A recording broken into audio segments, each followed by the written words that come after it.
இன்னும் ரசூலுல்லாஹி ஸல்லல்லாஹு அலைஹி சொன்னாங்க, உங்களுடைய சந்தோஷமான தருணங்களை, உங்களுடைய எதிர்கால திட்டங்களை நீங்க என்ன செய்ய வேணும், இன்னத்தரோட பகிர்ந்து கொள்ள வேணும். உங்களுடைய திட்டங்கள் நிறைவேறும் வரையில் நான் வெளிநாட்டுக்கு வேலைக்கு போக இருக்கிறேன், நான் முடிவு பண்ணிருக்கிறேன் போறதுக்கு, அதற்குரிய முயற்சி நடந்துகிட்டு இருக்குது, முடிவாவா காட்டிலும் யார்கிட்டையும் சொல்லிடவே. நான் திருமணம் முடிக்க இருக்கிறேன், இன்னும் டேட் முடிவாகல, இந்த இடம் சொல்லி முடிவாகல, நாங்க அந்த விஷயத்தை யார்கிட்டையும் நாங்க ஷேர் பண்ணிக்கல கூட. ரசூலுல்லாஹி ஸல்லல்லாஹு அலைஹி சொன்னாங்க, இஸ்தஈனு அலா கதாஇ ஹவாயிஜிகும் பில் கித்மான், உங்களுடைய தேவைகளை மறைப்பதை கொண்டு உதவி தேடுங்கள்.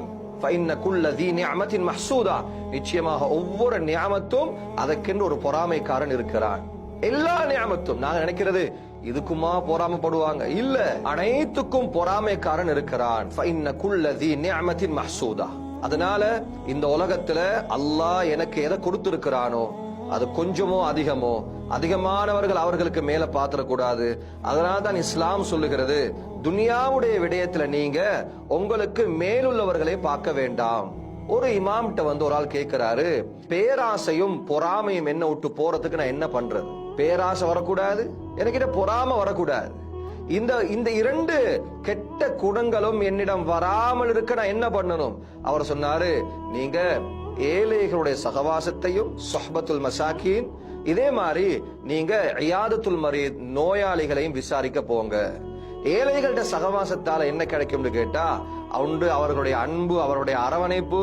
இதே மாதிரி அல்லாஹ் எனக்கு தந்த நியாமத்தை நான் விளங்கிடுவேன். அல்லாஹ் எனக்கு எவ்வளவு தந்திருக்கிறான் பாக்கியத்தை, அழகான வீடு தந்திருக்கிறான், அழகான வாகனம் தந்திருக்கிறான், நல்ல குழந்தைகள் எல்லாம் தந்திருக்கிறான். எத்தனையோ பேருக்கு இந்த பாக்கியம் கிடையாது. இதே மாதிரி நோயாளிகளை விசாரிக்க போறதுல இருக்கிற பெனிஃபிட் என்ன? அதனூடாக எங்களுக்கு எங்கட உடம்போட ஆரோக்கியம் எங்களுக்கு கண்ணுக்கு விளங்குது. அதனால இஸ்லாம் சொல்லுது, நீங்க அடுத்தவர்களை வச்சவங்களை நீங்க ஒப்பிட வேணாம். துன்யா விஷயத்துல, ஆகிரா விஷயத்துல நீங்க அடுத்தவர்களை ஒப்பிட்டு பாருங்க, உங்களுக்கு மேலுள்ளவர்களை பாருங்க. ஒரு ஆள் ஹஜ் செய்யறாரா, நானும் ஹஜ் செய்யணும். ஒரு ஆள் குர்ஆன் ஓதுறாரு, நானும் குர்ஆன் ஓதணும்.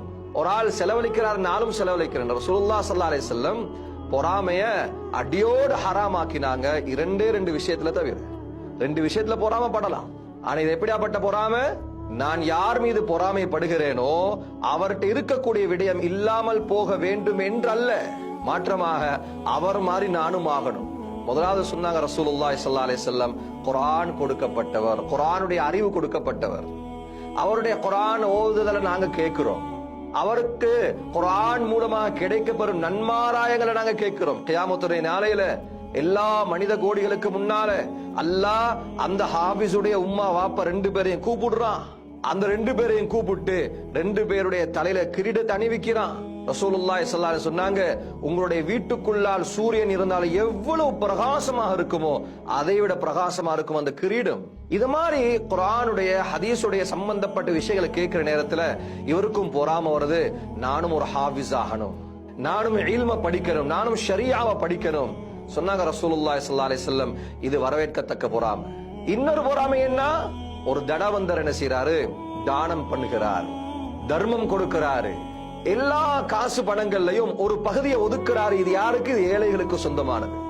ஜகாத் இல்லாம அதிகமான பேர் ஜகாத்தை சதகாவா நினைச்சிட்டு இருக்கிறாங்க. ஜகாத் என்பது அது அல்லாஹ் கொடுத்த கடமை, அது கொடுத்தே ஆக வேண்டும். ஜகாத்தின் மூலம் நாங்கள் பெருமை சேர்க்க கூடாது. அது ஜகாத் என்பது ஏழைகளுக்கு போக வேண்டிய ஒரு பகுதி. அதையும் தாண்டி ஒரு ஆள் என்ன செய்கிறாரு, தர்மம் செய்கிறார், இரவு பகலா தர்மம் செய்கிறார், தன் இடக்கரம் தெரியாமல் வலக்கரத்தால் தர்மம் செய்கிறாரா? இவரை பார்த்து நாங்க பொறாமப்படலாம். அல்லாஹ் எனக்கும் தந்தா நானும் இத மாதிரி தர்மம் செய்வேன்.